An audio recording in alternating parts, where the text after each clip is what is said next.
Assalomu alaykum. Ushbu loyiha Xalq banki hamkorligida Toshkent viloyati O'rta-Chirchiq tumani Yuqorovul mahalla fuqarolar yig'ini 490 sonli konturda amalga oshirilmoqda.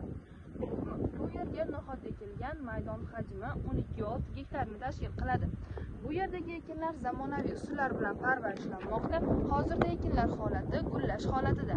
Ekinlarni yetishtirish 105 kun davom etadi. Yetishtirish jarayonida sug'oriladi, tabiiy va mineral o'g'itlar bilan oziqlantiriladi. Ushbu loyihaga 13 ta dehqon xo'jaliklari biriktirilgan bo'lib, har bir dehqon uchun o'rtacha 97 sotixdan yer maydonlari to'g'ri keladi.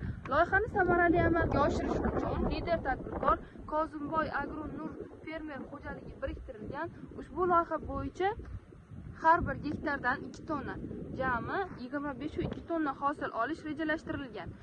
Mazkur ekin yig'ishtirib olingandan so'ng ikkinchi ekinga ham yuqori daromadli ekin turini ekish orqali yer egalarining daromadlari yanada oshirilib boriladi.